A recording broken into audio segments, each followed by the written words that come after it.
நாம் எங்கேயானு தடுத்துட்டோம்னால் கடைசியில் இப்பேற்பட்ட பரமேஸ்வரன் வந்து வியர்த்தமாக போடும் இல்லையோ. ஆகையால் அவன் கூப்பிட்டோம் போகிறேன். ஆனால் அந்த கூப்பிடுறது வர்றதுக்கு அவனுக்கு 1000 வருஷம் ஆச்சு. நமக்கு அனந்த கோட்டி ஜன்மங்கள் பிடிச்சிருக்கு. இத்தனை ஜென்மமாக இன்னும் நம்ம கூப்பிடாமலே இருந்துட்டோம் இல்லையோ. பிரகலாதன் கூப்பிட்டார், பெருமாள் தோன்றி விட்டார். கஜேந்திரன் கூப்பிட்டான், பெருமாள் தோன்றினார். உங்கள் கூப்பாட்டுக்கு பெருமாள் வருவரான்னா நம்ம கூப்பிடலே வரல அவ்வளவுதானே தவிர கூப்பிட்டா வராமல் இருக்கிறதுக்கு அவர் இதுக்கு தானே சாஸ்திரம் கொடுத்தாரா? சாஸ்திரத்தில் அத்தனை நீ கூப்பிடு வரேன்னு எப்போ சொல்லியிருக்காரோ கண்டிப்பாக வருவார். ஆக கஜேந்திராழ்வான் கூப்பிடாம 1000 வருஷம் போக்கினார். அது வரைக்கும் பகவான் வரலையோ இல்லையோ. எப்போ என்னை ரட்சித்து கொள்ள என்னால் முடியாதுன்னு கையை விடுறமோ, கையை தூக்குறமோ, அன்றுதான் பெருமாள் வருவார். அதனால் ஒரு பாதி நம்ம முயற்சி, ஒரு பாதி அவன் முயற்சி நடக்காது. இந்த வியாபாரம் என்னால் பண்ண முடியாது, தேவரீடு தான் இந்த வியாபாரத்தை பார்க்கணும் அப்படின்னு சொன்னாதான். அதனால் 25, 75, 50, 50, 60, 40 இது எதுக்கும் பெருமாள் தயாராக இல்லை. 100, 0 இது ஒன்று தான் தயார். நாம் என்ன சொல்கிறோம்னா இல்லை 0, 100 இருக்கட்டுமேங்கிறோம். 100, 0னா அவர் முயற்சி 100, எம் முயற்சி 0. இப்போ நாம் இருக்கிற நிலை எம் முயற்சி 100, அவர் அனுகிரகம் 0.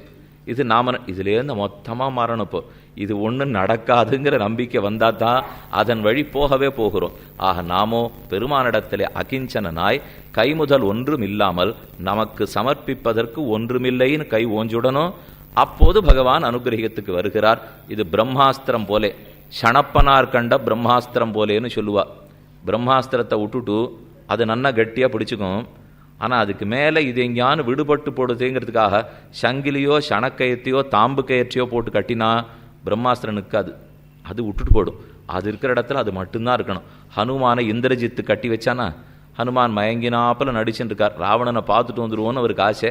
அதனால் இந்திரஜித்து பிரம்மாஸ்திர பிரயோகம் பண்ணச்சே இவர் எப்படியுமே சின்ன குழந்தையா இருக்கிறச்சேவே பிரம்மாஸ்திரம் ஒன்றும் பண்ணாதுன்னு வர வாங்கி வச்சிருக்கார். அது இந்திரஜித்துக்கு அப்போ தெரியாது. ஆனால் இவர் அடங்கினா போல நடிச்சுட்டு இருக்கார். பக்கத்தில் இருக்கிற ராட்சசாளுக்கெல்லாம் பயம்.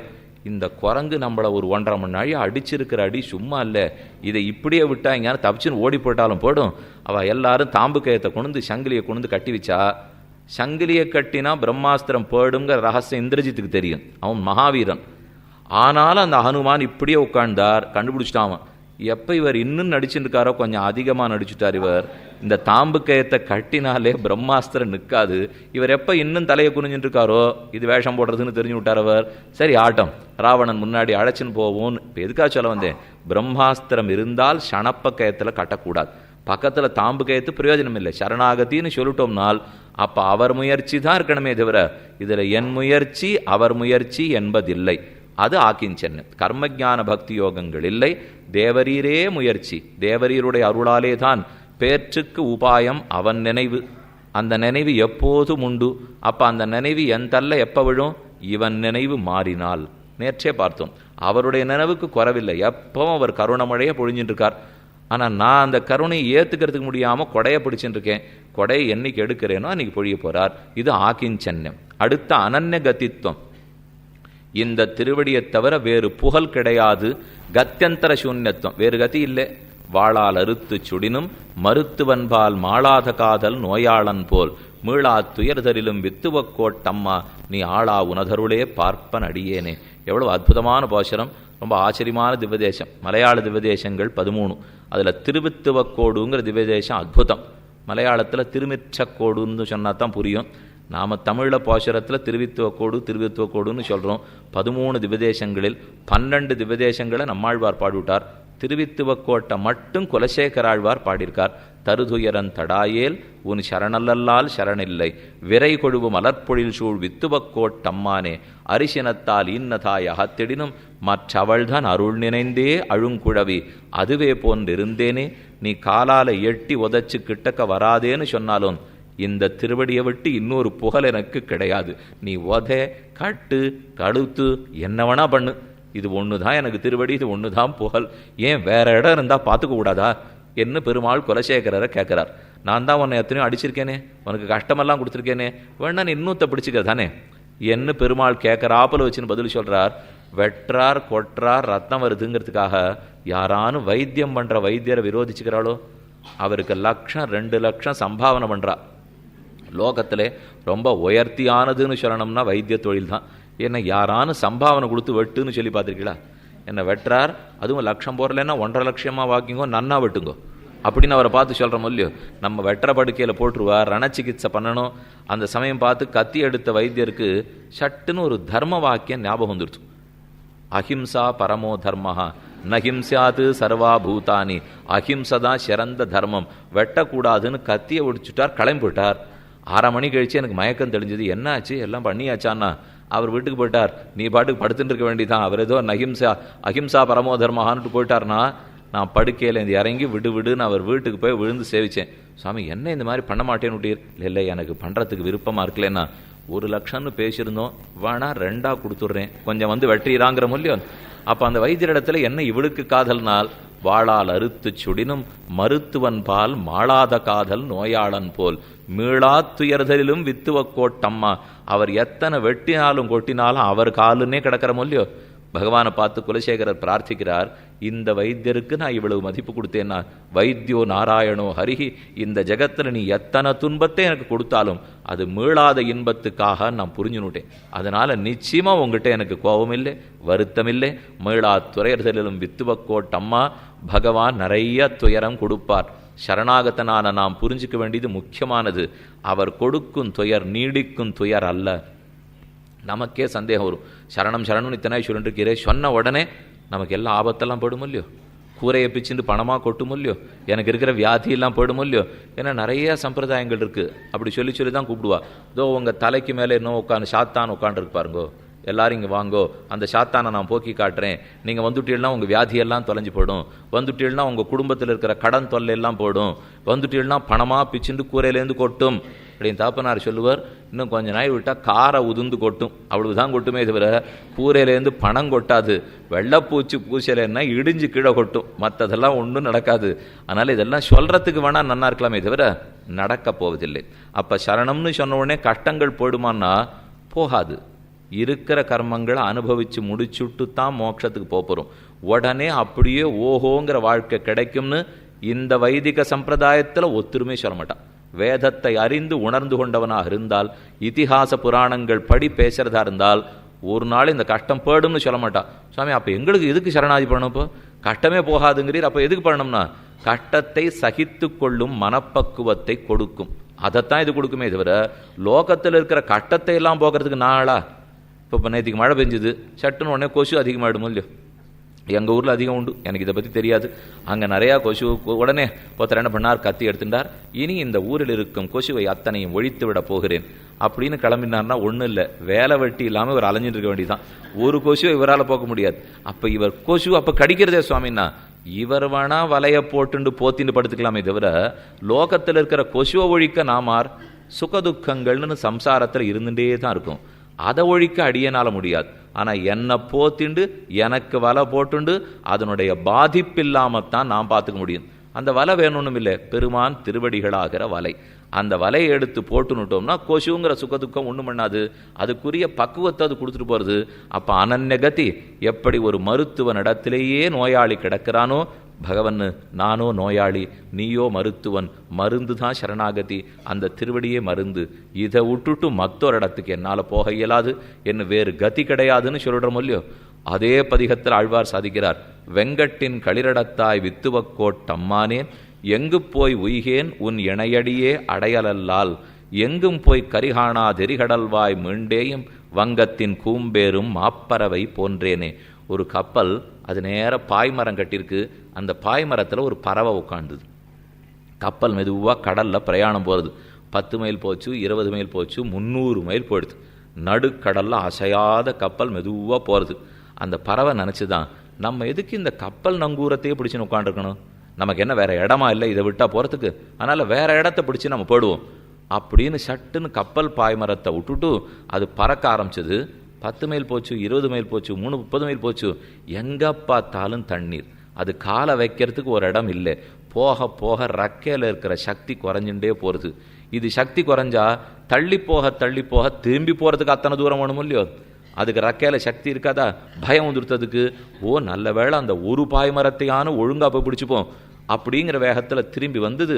மறுபடியும் அதே பாய்மரத்தில் உட்கார்ந்த அப்புறம் தான் அது மூச்சே விட்டு தான் குலசேகரர் சொல்றார், ஒழுங்கா உன் திருவடியை நான் பற்றின்னு இருந்திருக்கலாம், என்னமோ என்னை ரட்சிச்சுக்க போறேன்னு ஓடி ஓடி தேடி தேடி பார்த்தேன், பயம் வந்துடுத்து, ரக்கையில சக்தி படுத்து, இனிமே பல பிறவிகள் எடுத்து துன்பப்படுறதுக்கு என்னால முடியாது, இதோ இந்த திருவடிங்கிற பாய்மரத்தை திரும்ப வந்து அடைஞ்சுட்டேன். வெங்கட்டின் களிரடத்தாய் வித்துவக்கோட்டம்மானே எங்கு போய் உய்கேன் உன் இணையடியே உய்யலல்லால். உன்னுடைய 2 திருவடி எனக்கு உஜ்ஜீவனத்துக்கு கிடைக்கலனால் எங்கு தேடினாலும் வேறு உபாயம் கட்டாது. ஆக எங்கு போய் உய்கேன் உன் இணையடியே உடையலல்லால் எங்கும் போய் கரை காணாது எரிகடல்வாய் மீண்டேயும். எங்க போய் தேடி தேடி பார்த்தாலும் திரும்ப அதே இடத்துக்கு வந்துடுறது இல்லையோ. வங்கத்தின் கூம்பேரும் மாப்பறவை போன்றேனே. இது அனன்யகதித்துவம். அப்ப ஆகிஞ்சன்யம் அனன்யகதித்துவம் இந்த 2 அவசியம் தேவை. அப்ப சரணாகத்தனுக்குண்டான அதிகாரங்களை பார்த்துட்டோம். ஆத்ம ஞானமாகிற ஸ்வரூப ஞானம் வேணும், அடுத்தது சோகம் பயம் வேணும், அடுத்தது ஆகிஞ்சன்யம் அனன்யகதித்துவம் வேணும். இதெல்லாம் சரணாகத்தர்களுக்கு உண்டான அதிகாரம்னு பார்த்துட்டோம். எல்லாம் சரி, சரணாகத்தின்னா என்னதுன்னே சொல்லாமல் அதை தவிர சுற்றி சுற்றி இத்தனை நாள் பேசியிருக்கோம் இல்லையோ. நேற்றுக்கு அத்தனை நாள் பேசியாச்சு, இன்னைக்கு வேற இப்போ 3/4 மணி நேரம் எடுத்து இன்னும் சரணாகத்தின்னா என்னன்னு பார்க்கல. ஏன்னா அது ரொம்ப சுலபம், அதுக்கு பீடிக்க வைக்கிறது தான் கஷ்டம். அதை தெரிஞ்சுக்கிறதுக்கு ரொம்ப சுலபம்னு முதல்ல விண்ணப்பிச்சேன். இப்போ சரணாகதிக்கு உண்டான விளக்கம் என்னன்னு பார்க்கலாம். அகிர்புத்தினிய சம்ஹிதையிலையும் சரி, வெஹகேஸ்வர சம்ஹிதையிலையும் சரி, ஏன் சாஸ்திரம் உபனிஷத்துக்கள்லேயே சரி, சரணாகதியை பற்றி ரொம்ப தெளிவாக சொல்லப்பட்டிருக்கு. முதல்ல சாஸ்திரம் சொல்றது, யோ பிரம்மாணம் விததாதி பூர்வம் யோவை வேதாம் ச பிரகிணோதி தஸ்மை தம்ஹதேவம் ஆத்மபுத்தி பிரகாசம் முமுக்ஷுர்வை சரணமகம் பிரபத்தியே. யாருத்தன் பிரம்மாவை படைத்து வேதங்களை எல்லாம் கொடுத்தானோ அந்த திருமாலிடத்தில் சரணாகதி அனுஷ்டிக்கிறேன். இது சாஸ்திரம் சொல்றது. முமுக்ஷுர்வை மோட்சமடைய வேணுங்கிற ஆசை படைத்த நாம் சரணம் பிரபத்தியே, பெருமான் திருவடிகள் உபாயம்னு பற்றுகிறேன். இது அப்படியே சம்ஹிதா வாக்கியம் சொல்றது. அனன்ய சாத்தியே ஸ்வாபீஷ்டே மகாவிஸ்வாச பூர்வகம் ததேக உபாயதா யாஞ்சா பிரபத்தி சரணாகதி. இந்த பிரபத்தி பிரபத்தி பிரபத்தினா பிரதிபத்தின்னு வச்சுங்கோ. பிரகர்ஷேண பத்தி பிரதிபத்தி. பிரதிபத்தினா ஒரு உறுதி, ஒரு நம்பிக்கை. அந்த நம்பிக்கை தான் சரணாகதி. சரணாகதிங்கிறது காய்கம்ங்கிறத விட, வாச்சிக்கம்ங்கிறத விட, மானசம்ங்கிறதையும் நேர்த்தே பார்த்துட்டோம். அது மனோவியாபாரம், அது ஒரு புரிதல், ஒரு உணர்தல், ஒரு அறிவு. சரணாகதிங்கிறது ஒரு செயல்னு சொல்றதை விட சரணாகதிங்கிறது ஒரு அறிவுன்னு புரிஞ்சுக்கணும். எந்த அறிவு? எனக்கு நான் அடைய ஆசைப்பட்டதை அடைவிக்கும் வழி வேறில்லை, பெருமான் திருவடிகளே அதை அடைவிக்கும் வழி என்று உறுதி கொள்ளுகிறேன் இல்லையோ. அந்த உறுதியான கொள்கை, அந்த உறுதியான உணர்வு தான் சரணாகதி. அதுக்கு மேலே நேர போய் காலை பிடிச்சிக்கிறது கையை பிடிச்சிக்கிறதுலாம் நினச்சிக்கவே வேண்டாம். அதெல்லாம் அந்த உணர்வுனுடைய வெளிப்பாடுகளே தவிர அடிப்படையில் ஏற்பட வேண்டியது ஒரு அறிவு. சரணாகதிங்கிறதே மானசம், சரணாகதிங்கிறதே அறிவு. யாது அறிவு? அனன்ய சாத்தியே ஸ்வாபீஷ்டே. ஸ்வாபீஷ்டம் நான் ஆசைப்பட்டது, அனன்ய சாத்தியே வேறு ஒன்றாலும் சாதிக்க முடியாது என்கிற உறுதி வந்துடுத்தினால் அனன்ய சாத்தியே ஸ்வாபீஷ்டே மகாவிஸ்வாச பூர்வகம், அதீதமான நம்பிக்கையோடே, மகாவிஸ்வாச பூர்வகம் ததேக உபாயதா, பெருமானுடைய திருவடிகளே உபாயமாக இருக்க வேண்டும். இது பிரார்த்தனா. ததேக உபாயதா யாஞ்சா, தேவரீர் திருவடிகளே அடியேனுக்கு உபாயமாக இருக்க வேண்டும். வேறு புகழில்லை, வேறு வழி அடியேனிடத்தில் இல்லை. என்னால் முடிஞ்சது எல்லாத்தையும் முயற்சி பண்ணி பார்த்துட்டேன், முடிஞ்சுட்டேன். இனிமேல் அதெல்லாத்தையும் நான் தொண்ணு முடிக்க போறேன்ற நம்பிக்கை எனக்கு படுத்து.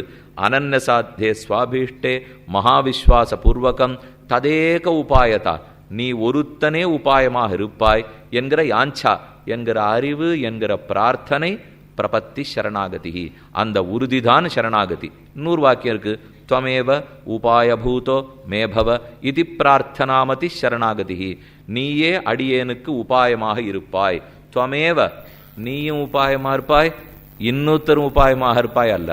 நீ பாதி வேலை பாரு, நாம் பாதி வேலை பாரு இல்லை. துவமேவ உபாயபூதோ மேபவ, நீ ஒருத்தனே அடியேனுக்கு உபாயமாக இருப்பாய். இது பிரார்த்தனாமதி சரணாகதி என்று வேண்டுகிற உள்ளமே சரணாகதி. அதனால தான் கண்ணன் சொல்றார், சர்வதர்மான் பரித்தெஜ்ஜ மாம் ஏகம் சரணம் பிரஜ. என் ஒத்தனையே 10.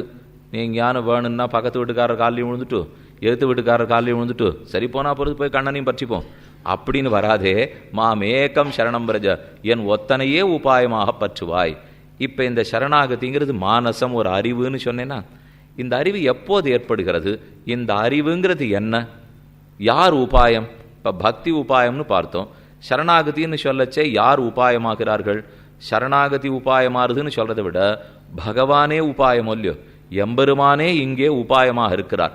சாத்தியோபாயத்தில் அது உபாயமாக இருக்கும், ஆனால் சித்தோபாயத்தில் பகவானே உபாயமாக இருப்பார். சாத்தியோபாயங்கிறது பக்தி, அப்போ பக்தியே உபாயமாக இருக்கும். சித்தோபாயங்கிறது பெருமான், அப்போ அவரே உபாயமாக இருப்பார். என்னோட தான் ஞாசயிதி பிரம்மான்னு சொல்கிறது. ஞாசங்கிறதே பகவானைத்தான் குறிக்கும், சரணாகத்தினாலே பகவானைத்தான் குறிக்கும். அவர் திருவடிகளை பிடிச்சுனுட்டோம்னா அவர் தான் அக்கறை ஏற்ற போகிறார். ஒரு யானை இருக்குது, என் குழந்தை யானைக்கு மேலே ஏற்றி உட்காந்து வச்சு அப்படியே சுற்றி காட்டணும்னு ஆசை. பொருட்காட்சியெல்லாம் வைக்கிறா. கடற்கரைக்கெல்லாம் வந்தீங்கன்னா யானை குதிரை ஓட்டங்கள்லாம் வரும் இல்லையோ, நம்ம குழந்தை இருக்கிற பக்கமே தான் அவனும் ஓட்டின்னு வருவான். என்ன வந்தால் அந்த குழந்தை பார்த்து வேணும்னு கேட்கும், ஒரு 10 ரூபா கிடைக்குமே, அதுக்காக அவர் வருவார். நம்ம குழந்தை உடனே அதை பார்த்துட்டு உட்காரணும்னு ஆசைப்படும். நான் இங்கே கீழேந்து தூக்கி கொடுக்கணும், அவர் யானை பாகன் மேலேருந்து பிடிச்சி தூக்குவார். இதுக்குள்ளே யானை ஆசையும், குழந்தை வீல்னு கத்தும். எப்போ விழுந்துருமோ அதுக்குள்ளே இத்தனை பாடும் பட்டு மேலே ஏற்றி உட்காத்தி வைக்கணும். அது கடைசியாக ஏற்றி உட்காத்தி வைக்கிறதுக்குள்ளே அழுத வேகத்தில் இறக்கிடுவோம். இது இத்தனை பாடும் பட்டு உட்காத்தினா அது பாடுபடுறதுலையே அதுக்கு சக்தியும் போய் விருப்பமும் போய் வேண்டாம் நான் இறங்கிவிடணும். அப்போ நம் முயற்சியில் யானை பேரில் ஏற்றி உட்காத்திக்கிறோமா? இதில் அப்பாவோட முயற்சி இருக்குது, குழந்தையோட முயற்சி இருக்குது, பாகனோட முயற்சி இருக்குது. எல்லாத்துக்கும் மேலே யானை நகராது இருக்கணும். எத்தனை பாடு பாருங்க. இது இத்தனை பட்டு மேலே உட்காத்தி வச்சா சாத்தியோபாயம். நம்ம விமர்சியால் மேலே ஏற்றி உட்காத்துறோம் இல்லையோ. இன்னொரு வழி இருக்குது. குழந்தைய பக்கத்தில் நிறுத்தினுட்டு யானை பாகம் அதன் காலங்கிட்ட ஒரு குத்துவார். தன் காலால் ஒரு எத்தி இல்லை அங்கோஷத்தால் குத்தினா யானை ஒரு துளி குறையும், தானே குனிஞ்சுக்கும். தன் துதிக்கியால் அப்படியே இந்த குழந்தை இடுப்பில் ஒரு சுற்றும், அப்படி தூக்கி மேலே உட்காந்து வச்சிடும். இதுதான் சித்தோபாயம். கீழே சொன்னது சாத்தியோபாயம் இல்லையோ, இப்போ பார்க்குறது சித்தோபாயம். நம்ம முயற்சியே இல்லையே. அப்பாவும் வேடிக்கை பார்க்கலாம், குழந்தையும் வேடிக்கை பார்க்கலாம், பாகனும் வேடிக்கை பார்க்கலாம். வேலை யானையினுடையது மட்டும்தான். ஆனால் ஒன்றே ஒன்று தேவை, யானை கண்டிப்பாக மேலே உட்காத்தி வச்சிருங்கிற நம்பிக்கை தேவை. அப்போ தான் இது நடக்குமே தவிர இந்த குழந்தைய யானை தூக்கி மேலே உட்காத்துறது பாருங்க, நன்னா ஞாபகம் வச்சுங்க. இது சுற்றி ஷர்ட் இப்படி மேலே தூக்கி உட்காக்கிறது. அப்போ மட்டும் இந்த அப்பாவுக்கு சந்தேகம் வந்து குறுக்க போய் யானையை தட்டி ஒழுங்கா தூக்கு அப்படின்னு சொல்ல போனாலோ, பாகன் வந்து ஓங்கி அங்குஷத்தால் குத்தினாலோ, இல்லை குழந்தை கைகால அசத்து வீல்னு கத்தினாலோ வர்ற கோபத்தில் அப்படியே தூக்கி அடிச்சிடும் யானை. அதனால் சித்தோபாயம் ரொம்ப சுலபந்தான். அந்த ரொம்ப சுலபத்தில் எப்பவுமே ஒரு ஆபத்து இருக்கும் இல்லையா. ஒன்று சுலபமாக இருக்குன்னாலே பக்க விளைவி ஏதோ இருக்குன்னு அர்த்தம். இது ரொம்ப சுலபமாக தான் இருந்தது. ஆனால் பேசாமல் குழந்தை அப்படியே கிடக்கணும். இந்த பக்கம் உடம்பு கிடக்கணும், இந்த பக்கம் தலை கிடக்கணும். அது எப்படி கொண்டு போய் உட்காத்தி வைக்கிறதோ அது வரைக்கும் அப்படியே ஏற்றுக்கணும். இதே போலத்தான் 18 மாடி கட்டடம் கட்டுறா. படிக்கட்டு மூலம் ஏறி போனால் சாத்தியோபாயம், நிம்மதியாக போயிடலாம். கைகால் வலிக்கும், அவ்வளவுதான். நம்ம முயற்சினால மேலே ஏறி விடலாம். அதெல்லாம் இப்போ யார் போகிறா? அதுக்குன்னு ஒரு உள்ளு ஏற்படுத்தி வச்சுருக்கா. அந்த கதவை திறக்கிறோம், உள்ளே போகிறோம், அந்த பொத்தான ஒரு அமுக்கிறோன்னே அப்படி ஆகாய விமானம் புஷ்பக விமானம் போகிற மாதிரி மேலே போகிறது. மேலே போய் இறக்கி விட்டுடுறா. அப்போ நாம் ஏறி போனோம்னா சாத்தியோபாயம், அதில் ஏறி உட்காந்து போனோம்னா சித்தோபாயம். ஆனால் அதில் ஒன்று உள்ளே போன பிற்பாடு நம் முயற்சி ஒன்றும் இல்லை. கதவை சாத்தியாச்சு, மின்சாரம் இருந்தால் போன கணக்கு, இல்லைன்னா உள்ளே உட்காந்துருக்க வேண்டியதான். ஒத்தரும் காப்பாற்ற மாட்டா. அப்போ நம்மை முழுவதுமாக அதனிடத்தில் சமர்ப்பிச்சுடுற மூல்யம். அதுதான் சித்தோபாயத்தின் ஒரு பக்கம் ரொம்ப எளிது. ஆனால் அதே சமயத்தில் நமக்கு ஒன்றும் முயற்சி இருக்கக்கூடாது. இருந்துடுத்துன்னா அது ஒரு நாளும் பலிக்கவே பலிக்காது. அப்போ பெருமானிடத்திலே நீதான் ரக்ஷகன்னு ஏற்றுனுட்டோம்னால் இதைத்தான் பகவத் சரணவரணம் என்னும் உபாயவரணம் என்னும் கூறுவார்கள். பகவானுடைய திருவடிகள் எனக்கு உபாயம் என்று ஏற்றுக்கொள்வது. பெருமான் திருவடிகளே எனக்கு உபாயம்னு ஏற்றுக்கிறேன் இல்லையோ, அந்த ஏற்றுக்கொள்ளுகிற புத்தியே சரணாகதி. இது சித்தோபாயத்தின் ஏற்றம். போன தர இங்கே பக்தி பிரபத்தியை பற்றி சொல்லச்சே ஒரு திருஷ்டாந்தம் சொல்லியிருக்கேன். அதே உதாரணத்தை இப்போ திரும்ப சொல்கிறேன், சுலபமாக கேட்டுக்கலாம். இவ்வளவு பெரிய மலை இந்த பக்கம் ஒன்று, அவ்வளோ பெரிய மலை அந்த பக்கம் ஒன்று. ஒரு சிங்கம் இந்த மலை முகட்டில் நின்றுட்டு இருந்தது. பக்கத்தில் 2 புழு பேசின்னு இருந்தது. இந்த புழு அந்த புழுவை பார்த்து நம்ம என்ன பண்ணலாம், ஏதானு சாதிச்சா தேவையில்லையே அப்படின்னு அது சொல்லித்து. இந்த புழு சொல்லித்து, நான் அந்த மலை முகட்டுக்கு போகிறதா இருக்கேன். இது 25,000 அடி ஓசரம், அது 20,000 அடி ஓசரம். புழு ஒரு நாளெல்லாம் இருந்தால் 10 அடி நகரும். அதுக்கு வாழ்க்கையே 10 நாள் தான். இப்படி இருக்கிறச்சே இந்த புழு பேசித்து, நான் இந்த மலையிலேருந்து அந்த மலைக்கு நான் 25,000 அடி எங்கே இறங்குறது, 20,000 அடி எங்கே ஏறது. பக்கத்து புழுக்கு ஒரே சிரிப்பு. சரி ஏதோ வேடிக்கை பேசுறது போல் இருக்குன்னா அது ரொம்ப சாமர்த்தியக்கார புழு. சிங்கம் கர்ஜிச்சுண்டு இந்த மலையிலேருந்து அந்த மலைக்கு தாவறதுக்கு முயற்சி எடுத்தது. நம்ம புழுவார் இருக்காரே, அவர் 2 அடி நகர்ந்து அந்த சிங்கத்தின் காலில் ஏறி உட்காந்துட்டார். உட்காண்டவுடனே சிங்கம் இங்கேருந்து அங்கே தாவித்து போன உடனே புழு திருப்தியாக கீழே இறங்கித்து. அந்த புழுவை பார்த்து நான் இங்கே வந்துடுவேன்னு சொன்னேன்னே நீ நம்பலை பத்தியா, நான் வந்துட்டேன் பாரு போனது, நீ தப்பாட்டம் ஆடி இருக்க, நீ போவே இல்லையே, சிங்கம்னா போச்சு அப்படின்னு அந்த புழு கேட்டுது. நான் அங்கே போவேன்னு சொன்னேனே தவிர நான் போவேன்னு நான் சொன்னேன்? நான் சொல்லவே இல்லையே. நான் அங்கே போகிறேன்னு சொன்னேன். நான் இறங்கி ஏறி இருந்தேன்னா சாத்தியோபாயம், சிங்கத்தின் காலை பத்தினுட்டேன்னா சித்தோபாயம். சிங்கம் வேற யாரும் அல்ல, நரசிங்க பெருமான் தான் சிங்கம். அவர் திருவடிகளை பத்தினுட்டோம்னால் அவர் இக்கரைக்கு அக்கறைக்கு அப்படி இப்படின்னு தாவறாரோ இல்லையோ, தாவர சமயத்தில் நம்மளை கொண்டு போய் அங்கே சேர்த்துப்பட போகிறார். இங்கிருந்து அங்கே போகிறச்சு அங்கே சேர்க்க போகிறார், அங்கிருந்து இங்கே வரச்சு அவதாரம் பண்ண போகிறார். அழகான பாசுரம். அளந்திட்ட தூணை அவன் தட்ட ஆங்கே வாழுயிர் சிங்க உருவாய் உளந்தொட்டு பிளந்தான் எம்பெருமான். பிறந்த போதே நரசிங்கமதாய உருவேன்னு பாசுரம். நரசிங்க பெருமான் இன்னைக்கும் திருவல்லிக்கேணிலே தெள்ளிய சிங்க பெருமாள் செவசாதிக்கிறார். பள்ளியிலோதி வந்ததன் சிறுவன் வாயில் ஓர் 1000 நாமம் ஒள்ளியவாகி போத ஆங்கதனுக்கொன்னுமோர் பொறுப்பிலனாகி பிள்ளையச் சீரி வெகுண்டு இரணியன் தூண் புடைப்ப. தன்னுடைய பிள்ளை அழகா திருநாமம் சொல்றதை கேட்டு பொறுக்க மாட்டாமல் இங்கு இருக்கிறானான்னு கேட்டுக்கொண்டு ஓங்கி முஷ்டியாலே தட்டினான். ஆங்கே அவன் வீய தோன்னிய என் சிங்கப்பிரான் பெருமை ஆராயும் சீர்மைத்தே. அப்போதே நரசிங்க பெருமான் பிரஹ்லாதன் கூப்பிட்ட குரலுக்கு வந்தாரோ இல்லையோ, அப்ப அவர் திருவடியை பிடிச்சு இக்கரையிலேருந்து அக்கறைக்கு தாண்டிட்டோம்னா சித்தோபாயம்தான். அது சுலபம். ஆனா அந்த சுலபத்துல நம்பிக்கை தேவை. அப்போ சரணாகதி என்பதே பெருமானிடத்தில் நீயே உபாயமாக இருக்க வேணுங்கிற பிரார்த்தனை.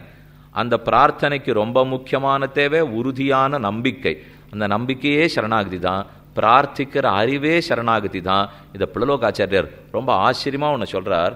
இந்த சரணாகதி என்பது அப்பிரதிஷேத தியோதகம், சரணாகதி என்பது சைத்தன்ய காரியம், சரணாகதி என்பது புத்தி சமாதானார்த்தம், சரணாகதிங்கிறது சர்வமுக்தி பிரசங்க பரிகாரார்த்தம், சரணாகதி என்பது ராகப்பிராப்தம். 5 விஷயம் சொல்றார் இந்த சுவாமி. இதெல்லாம் என்னதுன்னு பார்க்குறீடோ, எதேதோ விடவிதமாக சம்ஸ்கிருதத்தில் சொல்லிவிட்டா ஆருக்கு தெரியறதுன்னா எல்லாரும் சம்ஸ்கிருதம் கற்றுக்கலாம். ஒன்றும் கஷ்டமே இல்லை, சுலபமாக கற்றுவிடலாம். அதுவும் இப்போ தமிழகத்தில் இருந்தாலாவது அப்படி இப்படி அது உண்டா கிடையாதா பண்ணணுமா வேண்டாமா என்னென்னமோ விசாரங்கள்லாம் இருக்கும். ஒன்றும் உங்கள் தேசத்துக்கு அந்த கஷ்டமே இல்லையே, தாராளமாக சம்ஸ்கிருதம் கற்றுக்கலாமோ இல்லையோ. கற்றுனுட்டோம்னா அதில் ஒரு தனி ஆனந்தம்.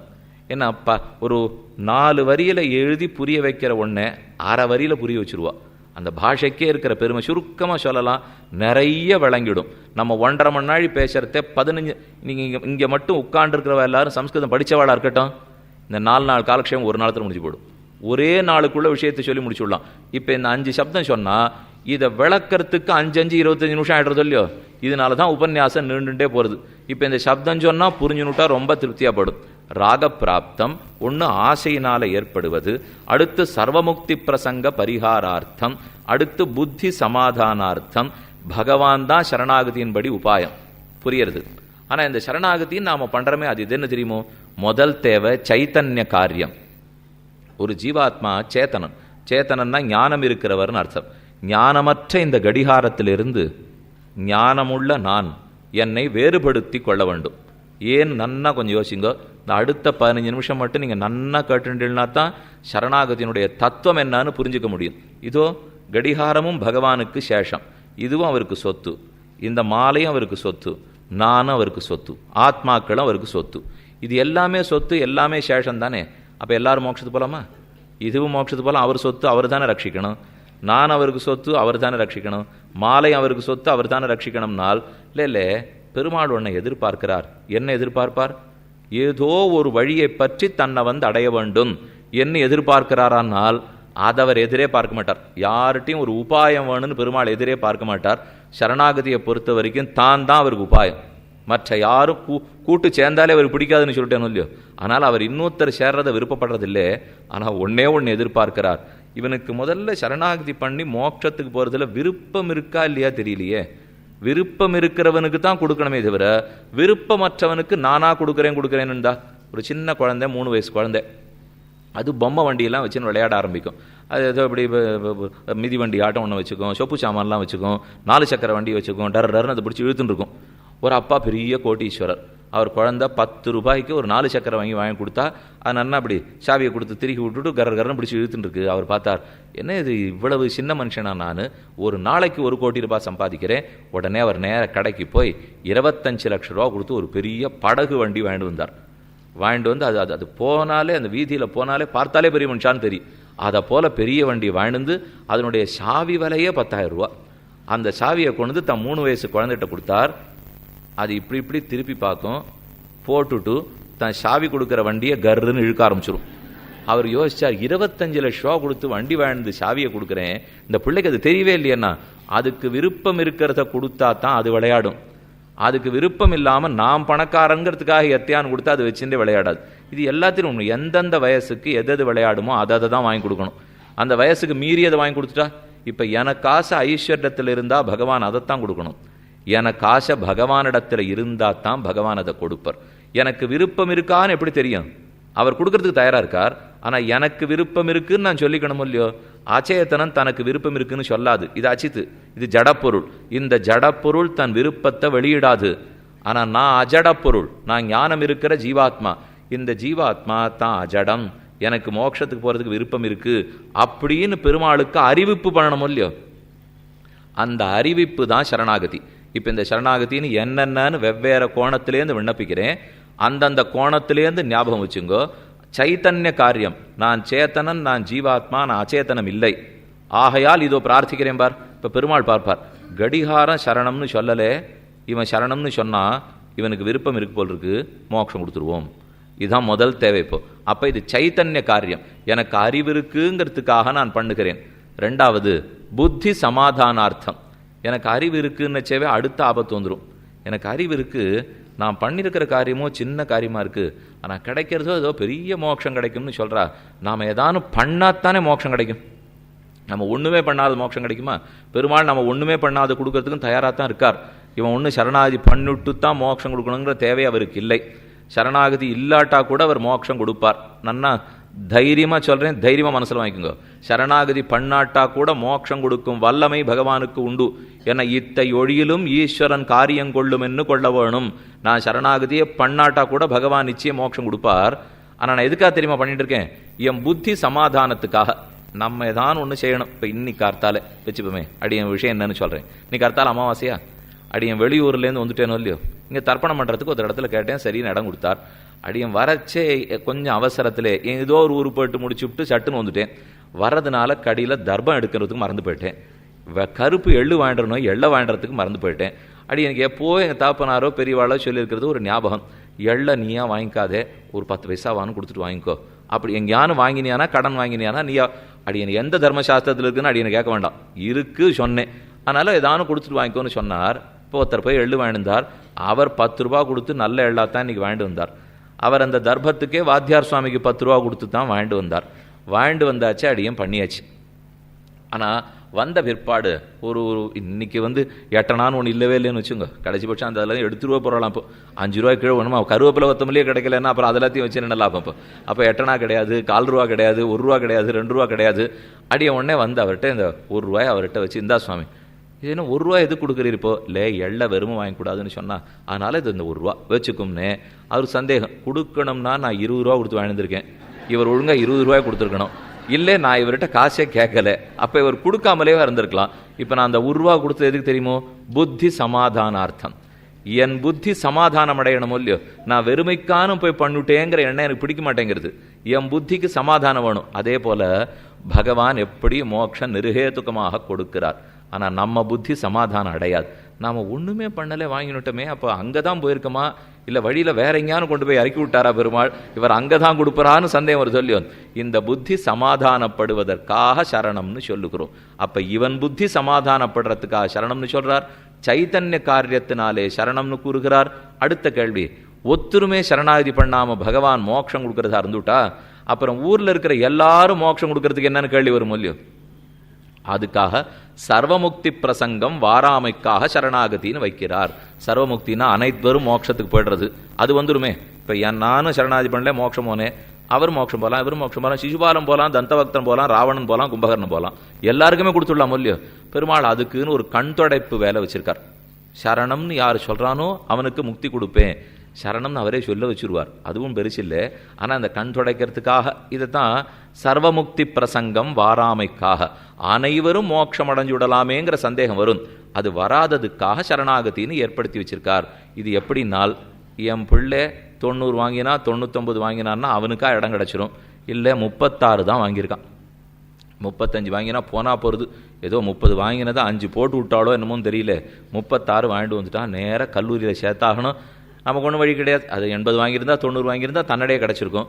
நேராக எனக்கு ரொம்ப தெரிஞ்சவர் கல்லூரி முதல்வர், அவர் இடத்துல போய் கேட்டேன், பிள்ளை இந்த மாதிரி வாங்கியிருக்கார், நீர் தான் பார்த்து கொஞ்சம் கருணையாக அவனுக்கு ஒரு இடம் போட்டு கொடுக்கணும். கவலைப்படாதே, நீ ரொம்ப நாளாக நமக்கு தெரிஞ்சவர், இடம் தரேன் போ, அதுக்கு ஒரு நுழைவுத் தேர்வு வைப்பா, போய் எழுத சொல்லு